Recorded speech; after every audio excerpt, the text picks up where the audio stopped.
വെനിസ്വേലയ്ക്ക് മേലുള്ള അമേരിക്കൻ ആക്രമണത്തിൽ ആശങ്ക അറിയിച്ചിട്ടുണ്ട് ഇന്ത്യ. സ്ഥിതിഗതികൾ സൂക്ഷ്മമായി നിരീക്ഷിക്കുകയാണ്.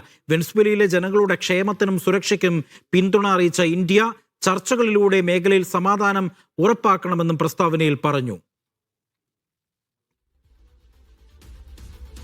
സജു ഉണ്ട് വിവരങ്ങൾ നൽകാനായി. സജു, ഏത് തലത്തിലുള്ള ഒരു ആശങ്കയാണ് ഇന്ത്യയുടെ ഭാഗത്തു നിന്നും ഇപ്പോൾ ഉയർത്തിയിരിക്കുന്നത്?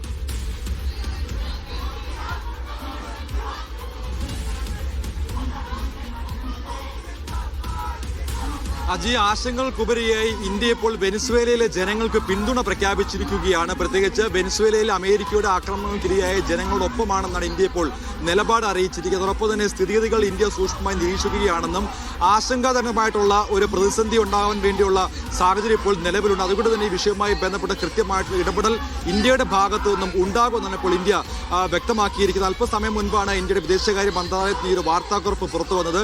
വെനിസ്വേല ജനങ്ങളുടെ ക്ഷേമത്തിനും സുരക്ഷയ്ക്കും പിന്തുണ പ്രഖ്യാപിക്കുന്നതോടൊപ്പം തന്നെ ചർച്ചകളിലൂടെ മേഖലയിലെ സംരക്ഷണം അല്ലെങ്കിൽ ചർച്ചയിലൂടെ മേഖലയിലെ പ്രതിസന്ധികൾ പരിഹരിക്കണമെന്നുള്ള ഒരു ആവശ്യം കൂടിയാണ് ഇപ്പോൾ ഇന്ത്യ മുൻപോട്ട് വെച്ചിരിക്കുന്നത്. അടിയന്തര ആവശ്യങ്ങൾക്കായി ഇന്ത്യൻ എംബസി, അതായത് വെനിസ്വേലയിലെ ഇന്ത്യൻ എംബസിയുമായിട്ട് ബന്ധപ്പെടാൻ വേണ്ടി ഇന്ത്യ ഇപ്പോൾ നിർദ്ദേശം നൽകിയിരിക്കുകയാണ്. ഇന്നലെയായിരുന്നു വെനിസ്വേലയിലെ ഇന്ത്യക്കാർക്ക് അടിയന്തര നിർദ്ദേശം വന്നിരിക്കുന്നത്. പ്രത്യേകിച്ച് വെനിസ്വേലയിലുള്ള സന്ദർശനങ്ങൾ ഒഴിവാക്കണം, അതോടൊപ്പം തന്നെ അവിടെയുള്ള ഇന്ത്യക്കാർ എന്തെങ്കിലും അടിയന്തര ആവശ്യം വരികയാണെങ്കിൽ എംബസിയുമായി ബന്ധപ്പെടണം. ഇന്നലെ അടിയന്തരമായിട്ട് ചില നിർദ്ദേശങ്ങൾ പുറപ്പെടുവിച്ചിട്ടുള്ളത്. അതിന് പിന്നാലെയാണ് ഇപ്പോൾ ഇന്ത്യ ഔദ്യോഗികമായി വെനിസ്വേലയ്ക്കൊപ്പമാണെന്നോ അല്ലെങ്കിൽ വെനിസ്വേലയിൽ ദുരിതം അനുഭവിക്കുന്ന ജനങ്ങളൊപ്പമാണെന്നുമുള്ള പ്രഖ്യാപനം അല്ലെങ്കിൽ ഇന്ത്യയുടെ പ്രഖ്യാപനം വിദേശകാര്യ മന്ത്രാലയത്തിന്റെ ഭാഗത്ത് നിന്ന് ഇപ്പോൾ ഉണ്ടായിരിക്കുന്നത്. അജി.